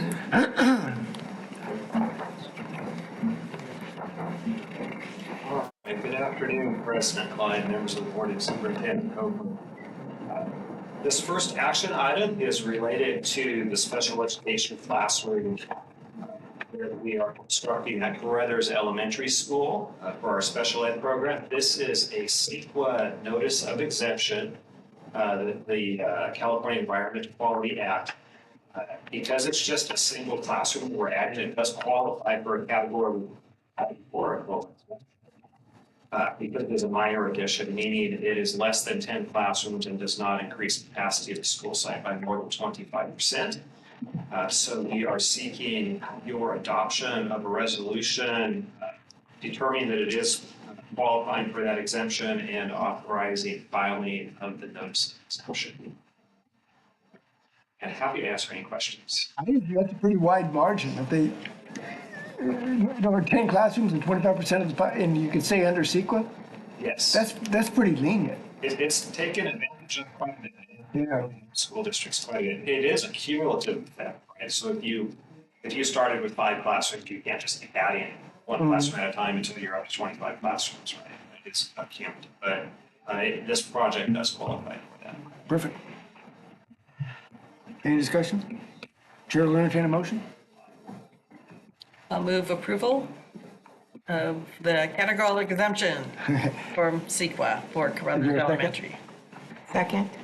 We move second, no other discussion. Roll call, please. President Klein? Yes. Vice President Masamoto? Yes. Member Burton? Yes. Member Robles? Yes. Member Tapscott Munson? Yes. And we got another one for a playground. We've got a playground. Special education centers have some. Nice. This project again seeks an exemption. There are 2 different exemptions that this project qualifies under, so we listed both, kind of a belts and suspenders approach. The 2 exemptions that this project qualifies for is it is work on existing facilities and replacement or reconstruction of existing facilities. They call that 2 different sections in CEQA. And again, asking your adoption of a resolution, making those findings and authorizing the filing of a notice of exemption. Any discussion, questions? Chair will entertain a motion. I'll move. I'll second. Moved and seconded. No other discussion. Roll call, please. President Klein? Yes. Vice President Masamoto? Yes. Member Burton? Yes. Member Robles? Yes. Member Tapscott Munson? Yes. Very good. Move on to 2544. Thank you again, President Clyde. This resolution is seeking the board's acknowledgement that the state has started an applications received beyond bond authority list, called the ARBA list. And what this is the Proposition 2 bond funding that was approved by the voters a year ago, last November. The modernization portion of that has been exhausted. So now all modernization projects the districts submit for funding by a future bond must also be accompanied by a resolution acknowledging that there may not be a future bond. So it still behooves districts and us to file and get in line and put our applications in there. But the state is now requiring this resolution acknowledging that so that it doesn't create a liability on their side. So this again is seeking the board's acknowledgement that there is a lack of bond authority for the modernization project, and we'll send that in as we submit applications to be on the list for future bonds. How much was that bond? How many billions was that bond? The Prop 2 was $10 billion total, 8.5 for K-12, and $4 billion of that was for modernization. So for that to be exhausted that quick, they had to be doing catch-up ball with. Absolutely. Back There was about $2 billion backlog from prior. So the state's very much in arrears with these bonds. And it causes these situations where you pass a bond fairly recently, but the money is already exhausted. There was a provision that we hope to take advantage of in Proposition 2 that sets aside $400 million for small school districts, and the state has not started accepting applications for that program. They'll accept those applications about a year in November 2026. So we may have projects in line on the applications received beyond bond authority list, but when that other program is fully developed and regulations have been passed, we may be able to move projects into that list within that $400 million authority. But the 400 million wasn't voted on. It was. So it's part of the 2 billion? Yes, it was. Oh. The 400 million that I mentioned is the $4 billion that was in Proposition 2. Right. 10% of that was set aside for small school districts to address the perception that small school districts couldn't get their projects forward soon enough and always were left on the outside. So they reserved a portion of that authority for them. Has that been dispersed so far? No, So do you think all of it's still there, or? It is all still there at the moment. The state has to develop regulations, which we're already a year into that process, and they anticipating having regulations adopted and notifications going out to eligible districts in November of 26. Because I know Sierra Unified District in my area, with their $24 million bond, they wanted to use match money against the small school, and so, you know, they're definitely interested in that, in this fund. So, but 6 months off before they can apply, do you think, or a year? About a year. November 2026. So before they can actually, most likely, be able to tap in. Yes, and typically what will happen is districts will have applications on the regular list, and they'll be given an opportunity to move those over to the other list. So it still is important to get in line as early as you can, in case an opportunity comes where... Whether you're small or large. Yeah, whether you're small or large. It's always a race to get your marker down to be in line. Okay, thank you. Anyway, any other discussion? Chair will entertain a motion. I'll move approval. I'll second. Moved and seconded, any discussion? Roll call, please. President Clyde? Yes. Vice President Masumoto? Yes. Member Burton? Yes. Member Robles? Yes. Member Topscott Munson? Yes, thank you. Great job as always. Okay, now we'll move on to legal services. Mr. Parkin? Yes, before the board for second reading and consideration of adoption are new and amended superintendent and board policies that were before the board last month for first reading. If you have any questions, I can answer those, or? If not, Chair will entertain a motion. So moved. I'll second. Been moved and seconded, roll call, please. President Clyde? Yes. Vice President Masumoto? Yes. Member Burton? Yes. Member Robles? Yes. Member Topscott Munson? Yes. Okay, next item, temporary certificates. Yes, for this item, you have a list of issuances and cancellations of temporary certificates that occurred during the time period of August 1st, 2025 through October 31st, 2025, for you to consider to ratify. I move ratification of the list. Second. Been moved and seconded, any other discussion? Roll call, please. President Clyde? Yes. Vice President Masumoto? Yes. Member Burton? Yes. Member Robles? Yes. Member Topscott Munson? Yes. Okay, move on, number 7, adoption of board number 2539 regarding Fresno County Board Member compensation for missing a meeting. Board Member Kimberly Tapscott Munson, absent, and reasons are of record. Any, no discussion? Chair will entertain a motion. I'll move approval. Second. It's been moved and seconded. Any discussion? Roll call, please. President Clyde? Yes. Vice President Masumoto? Yes. Member Burton? Yes. Member Robles? Yes. Member Topscott Munson? Abstain. Number 8, 2540, same condition, compensation for missing meeting for Brian Burton. And reasons on record. Any discussion? If not, Chair will entertain a motion. So moved. I'll second. It's been moved and seconded. Roll call, please.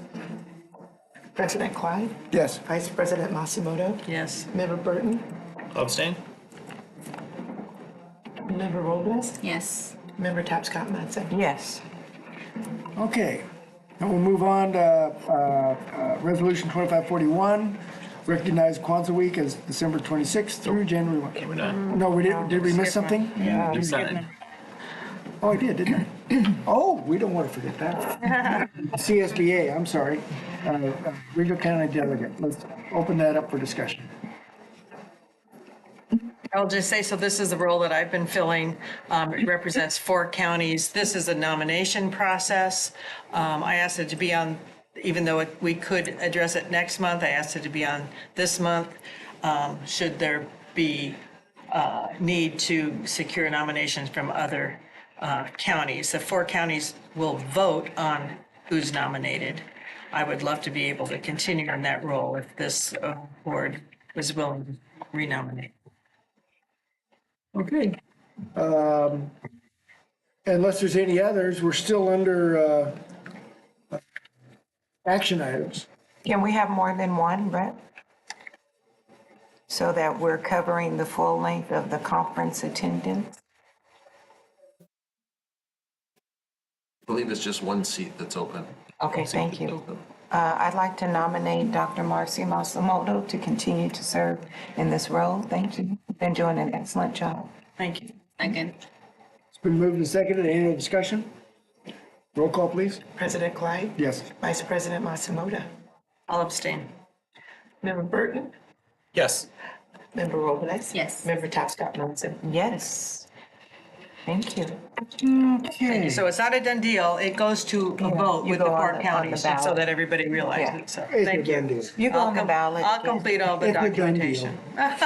You never know. You're doing a great job with all the emails and keeping us connected. And I'd just like to say with our student board member and the training and getting the email and the communication, thank you. I appreciate you. Okay, now, Dr. Culver? Yes, I'm pleased to bring to you a resolution celebrating Kwanzaa. It's an annual celebration of African American culture, heritage, and values. It's observed from December 26th through January 1. It was founded in 1966. It, in a nutshell, emphasizes 7 guiding principles: unity, self-determination, collective work and responsibility, cooperative economics, purpose, creativity, and faith, all of which reflect values that strengthen families, schools, and communities. So I recommend that the Board of Education and the Fresno County join me, the Fresno County Superintendent of Schools, in adopting this resolution recognizing Kwanzaa Week. I'd like to move approval of this resolution recognizing Kwanzaa Week. And thank you very much. We count these principles very valuable in our community. Is there a second? I'll second. Move a second. Any other discussion? Roll call, please. President Clyde, Yes. Vice President Matsumoto, Yes. Member Burton, Yes. Member Robles. Yes. Member Tapscott Matson. Yes, thank you. Okay, and Dr. Culver on the special educator? Yes. Quick history lesson for you. December 2nd, 1975, President General Ford signed into effect the nation's first special education law. And I don't need to remind you, before this time, many of our students designated as special ed were denied access to public education and opportunities to learn. This law is now known, it has evolved over time, as the Individuals with Disabilities Act, or IDEA, which requires school districts to provide free and appropriate public education, or FAPE, in the least restrictive environment, or LRE, to all children with disabilities. Nobody chuckled at how many acronyms are involved with our special education world. In any case, this is particularly important to us at our office when we have a high percentage of our student enrollment has special needs, and we are recognized across the state, led by Trina Frazier, as one of the best special education programs in the state, as well as one of the best SELPAs. So with that, I invite the County Board of Education to join me in adopting this resolution and in recognizing December 2nd, 2025 as Day of the Special Educator. So moved. Second. Been moved and seconded. Any discussion? Thank you. Roll call, please. President Clyde? Yes. Vice President Masimoto? Yes. Member Burton? Yes. Member Robles? Yes. Member Tapscott Munson? Yes. Okay, now we'll move to closed session with conference with real property negotiations.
Activities and travel requests by board members?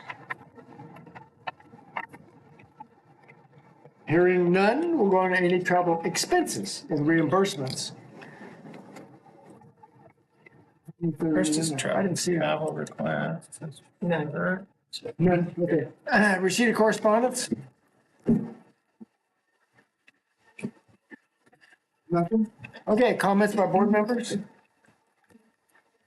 I'll start. Actually, maybe the first one is correspondence that I forwarded on to all of you that you probably saw what Special Olympics sent to us. Yes, that was fantastic. Thank you. It was nice seeing our logo. Yeah. I love it. Yeah. Other things to report, as you also have seen, I forwarded just this morning, I think, a number of emails from CSBA that were received yesterday. And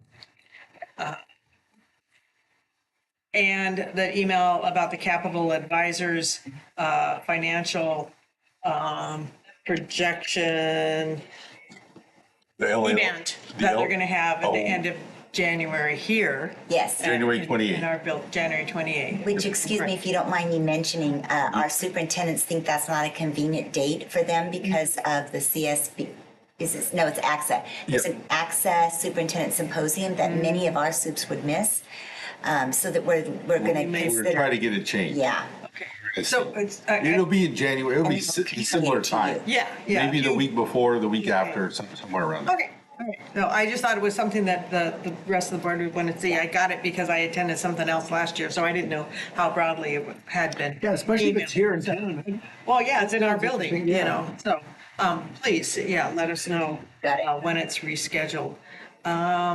Let's see, CSBA regional delegates recently met with Assemblywoman Soria to talk about issues of importance. And it was a very nice event. The CSBA Legislative Committee has not started yet. This is, Angela, this is the one that they're going to pay for my travel. It's not on the list that you gave me, so I need to get you those dates even so. Yeah.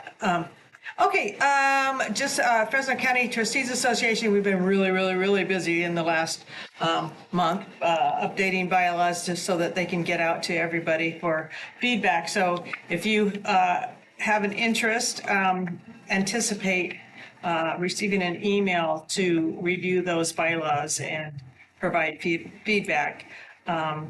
We're also in the phase of nominations for next year, officers. And I just want to remind people that the Del Cedar Crest Award applications are out. So if anyone wants to make a recommendation for the Del Cedar Crest Award, I believe minimum have to have been on a board for at least 12 years. I don't remember other requirements, but outstanding board member. I did attend two out of three of the ACCBE online webinars related to court schools, which I found really interesting. I missed the last one. I couldn't attend that. But I imagine that Member Burton will be reporting more on that. I just wanted to say that I think that their programs that they've been offering have been pretty outstanding.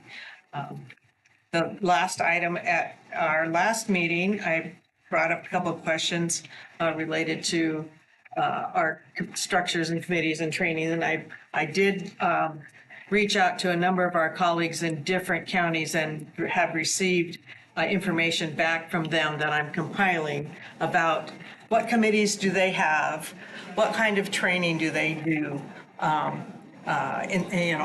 board trainings, what kind of retreats and do they do. I just thought it would be interesting to hear from other practices so that for the upcoming year, we might consider whether we want to continue on as we have or if we wanted to make any changes in those plans. So I'm near completion of compiling that. And so I'll be meeting with Superintendent Kofer soon, and then we'll be sharing, of course, the information with all of you. I think that's it for me. Thank you. Member Burton? Nope, they've busy time during the year, and ACCB has been rather busy. I think they had an item out. They're expanding their board because they're all volunteer. I think they had a part-time employee. That part-time employee left. I think that they were looking for another part-time employee, but I think that they found a new part-time employee, but they're still looking to expand their board and move that work across more volunteers. But yeah, they've put together some pretty good trainings across. They don't really have like a lot of board retreats or items like that. It's highly volunteer based. I think that their legislative committee is starting to meet again, or policy, I think that they call it, because bills are going to start coming out again. So I think this is the first one that's going to start to meet again here in the next couple of months. So some of those committees will start meeting back again as those items start coming through.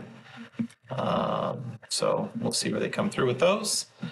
But yeah, trainings have been good. I think they've really kind of come a long way in a short amount of time as they've evolved. So we'll see who they come on. As some new board members join them and where they move those. It's a good time of year to get out and see some performances from the arts. We've got a great arts department here, and a lot of the junior highs and high schools, bands, orchestras, they are doing their performances during this time. It's a great time to get out and support them, not just the athletic items that are going on. So encourage anybody to go out and see kids who've dedicated a lot of time to their craft. Thank you. Fantastic. And yeah, thanks to the Williams people who visited my wife's classroom. Who? Who did? William? Yeah, they did a Williams. That's I visited my wife's classroom. They did fantastic. All right. Go ahead, Kimberly. Yes, so I'll just give a little quick update about my CAPSI conference in Carlsbad. It was fantastic. We actually had representation from Fresno Unified School District. Miss Gloria Ponce did a workshop, and it was fantastic. Once I sent her the flyer, she was very diligent and quick about getting her proposal together and submitting it, and was in attendance. We had some other representatives from Fresno Unified there as well, and she presented a workshop, and it was fantastic. And also, as serving on the governing board, past interim president, we had the honor of presenting Fresno Unified School District was selected and received an award for excellent school for K to 12. So that was an honor. We were able to present. Trustee Keisha Thomas and Kimberly Lewis and Gloria Ponce were there to accept on behalf of Fresno Unified. And we also honored Miss Betty Lusk from our other organization, CSBA, current president. And so it was a wonderful event, excellent networking, African American superintendents from the East Coast. It was wonderful and an experience that should have been had by all.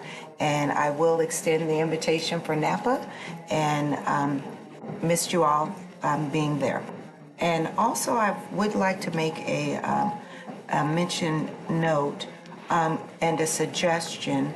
I would like to suggest, after today's wonderful board meeting, that we implement a Spanish translator to be here in chambers. I know we do have an opportunity for the public to speak with comments, but also when we have parents or members that are joining us here in our chamber that do speak Spanish. I don't think that Dr. Lyra really should be doing the translating, but thank you so much for your impromptu stepping up of doing that and translating for us, because it's important in our chamber that, of course, everyone is welcome and that we're understanding the conversation that's happening in our chambers. But I think that it would be something that we need to look at having and implementing in our chamber on a regular basis, being present in every board meeting that we have to make the accessibility there. Thank you.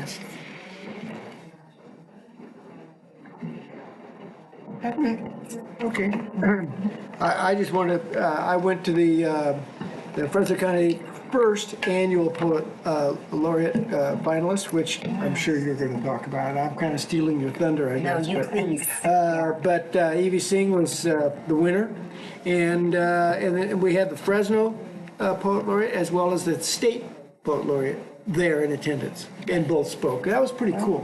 And Central High. And if those of you who go to tonight's event, you'll see Evie Singh. Listen to her; she'll speak, and she has a great reading, and she was really good. I wanted to thank Dr. Lyra for that very I assume it was impromptu translation. That was pretty good. I was impressed. And anyway, so our translator is perfect. I mean, she kept right up on it. And I'm hearing and reading about this board compensation thing that went through both sides of the legislature, and Gavin Newsom signed it from what I read. And I don't know when it starts. I'd assume it's first of the year. But I'm not asking for it, but I just wanted, just responsibility. Is that something we should look at it, or is it a mandatory thing, or, just, have you heard about it? A Jason, little bit, but I'm not familiar with it. It's talking AB 1390? Yeah. Yeah, because I've asked Jason about it, he wasn't, so obviously he hasn't gotten notice. But it's something I hear about, but I don't want us to drop the ball and not do it and then criticize for not doing it, because I think it's kind of like mandatory. I don't think you even have an option. And so if we could look into that and see if it's something that starts the first of the year or not. I don't know if you guys know the numbers. It has a specific one for county boards. Do you guys know? Have you guys? Because I've heard it's a little over 2,000, 2,100. I heard around 2,000. Yeah, and it's a preset, and I guess that's all county boards are the same. I don't know if LA County does the same thing. But anyway, the idea is to get people who on it who normally might not because of hardship, economic hardship. And so I just want to be, for completeness, just bring that to our attention. And we look into legalities as something that we're forced to do, and we better do it if we're forced to. But if not, no, it's up to you. It's up to the board. It just increases the maximum. I don't know if there's any. Oh, okay, so for some reason I thought it was a push. There's no requirement, it gives you the option. Correct. Okay, well then I don't really need to mess with it then. Okay, if that's all it is, then, really, unless the board wants to take up that issue, I'm certainly not gonna push it, but, last thing I wanna do is affect those numbers for poor Kevin. Absolutely. I forgot one other item. January 21st is the next County Trustees Association meeting, and our speaker is going to be Lynn Ashbeck from Valley Children's Hospital. It's the first time we'll have anybody talking about health related to kids. So what are they seeing? Her goal is to share what are they seeing, what are they doing, and how can we in the education system work together to enhance healthcare options for kids.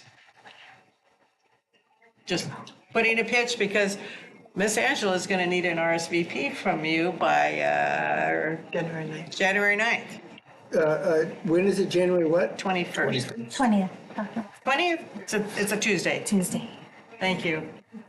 My husband's birthday. I should be able to remember that. It's okay. She's, you better take him with you. yeah, she's Clovis City Councilman. She is. after the Golden Bell.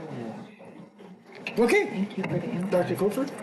I'm super excited that Lynn's going to be our speaker because she has been a true partner of education for many years now. So when we talk about health being a prerequisite, or rather good health being a prerequisite to students' learning, she understands our language. So I'm really excited. I think we're going to get more than what keeps kids healthy. I think you're going to get the why and what we're doing in schools because she's very well versed. So I'm very excited that Lynn's going to be our speaker. Good. And Dr. Clyde, it was wonderful to see you at the first ever, the inaugural Fresno County Youth Poet Laureate. I have to tell you that I think it was at least 2.5 years ago. I was in a bigger community, a larger county, and they had a youth poet laureate, and I brought it back to our CNI team, and I said, we should have this. Our kids' stories are incredible. And then I didn't hear anything about it for like a year. And I kept going back. I'm like, what's going on here? It took 2 years for us to be worthy of being recognized as, having jumped through all the appropriate hoops. It's not your average title. It has some very high standards. And when we've had our nominations, if you will, self-nominated, it sort of blew us away. So in honor of that, yes, Evie, our first ever a youth poet laureate who is charming beyond, not only is she talented and courageous, she is very, very gracious, humble, and just lovely in general. She will have her premiere, showing, if you will, for tonight, and you have to wait for it. It's don't give it away. I won't say much about it except for to say she speaks right before the teacher's the announcement of the teacher of the year. So it's 2/3 in. If it's all right with you, I just want to read a few lines because it will move you, and you need to hear them over and over and over again. One day I'll be an elementary teacher by Evie Singh. One day, I'll stand in a classroom where backpacks are almost bigger than the kids, where hand-raising is brave, and crayons still color outside the lines. And if I speak much more about it, I will cry. It is. It's right in there. You have your own copy, and it goes on, and She said, don't read it.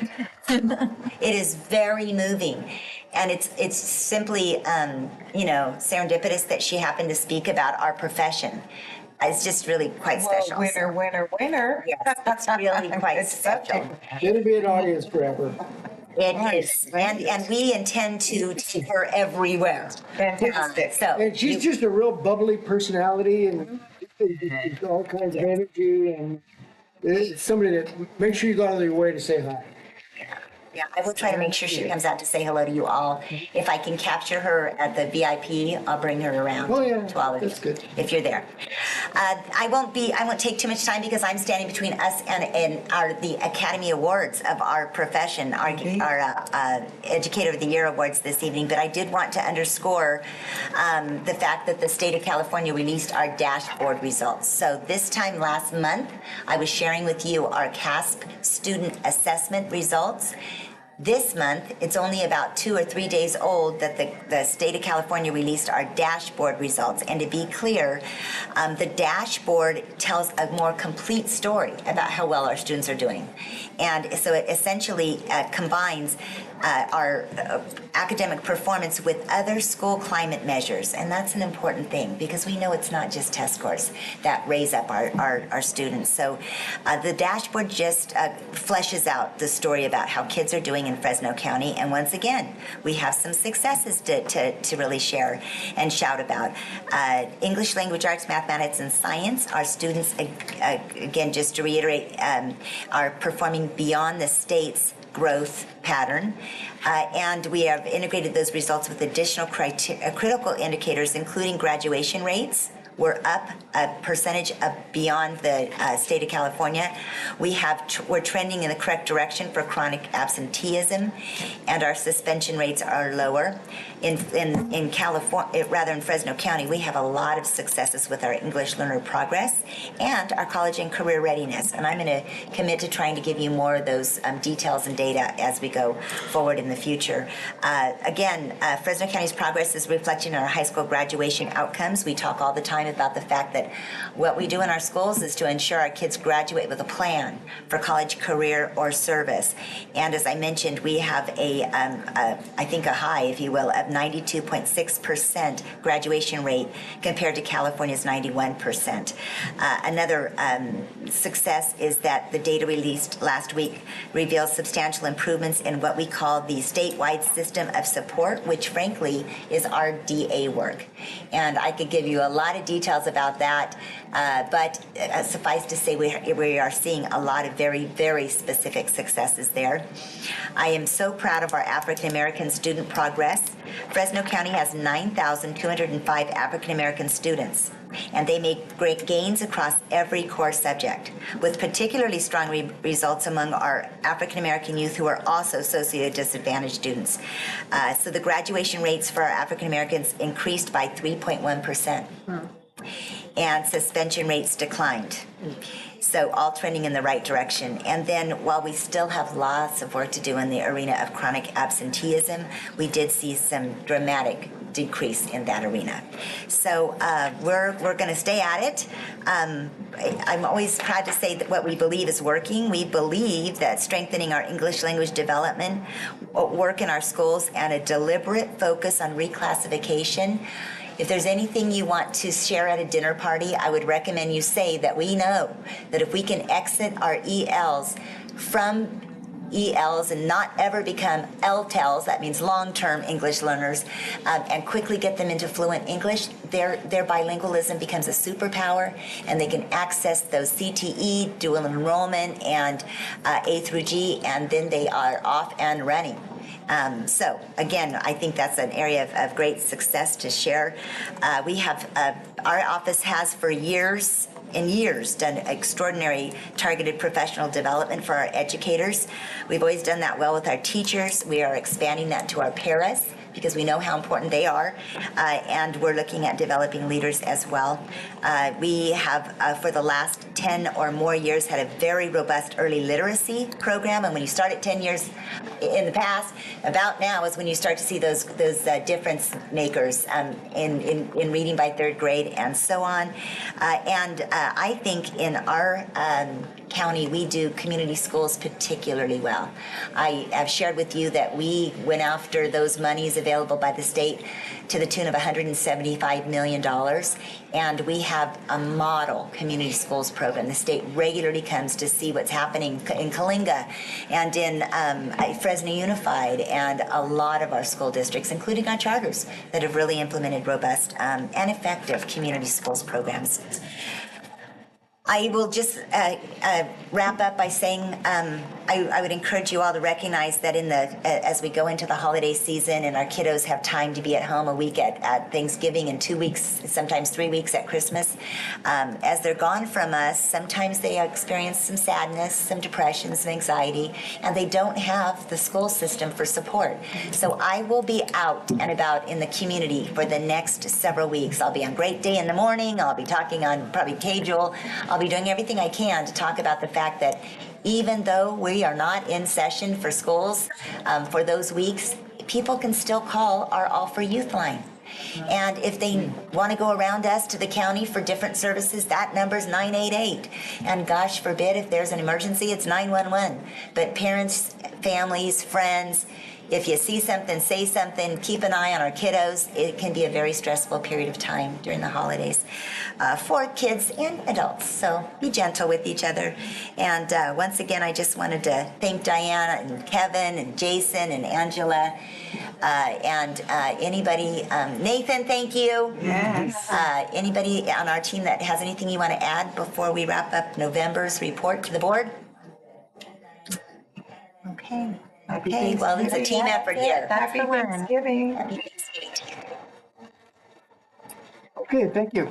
Next regular meeting will be held December 18 at this office. Chair will entertain a motion for adjournment. So moved. Second. Moved and seconded. No other discussion. Roll call, please. President Clyde? Yes. Vice President Masimoto? Yes. Member Burton? Yes. Member Topscott-Munson? Yes. Thank you. Got it done by 4. We had a lot.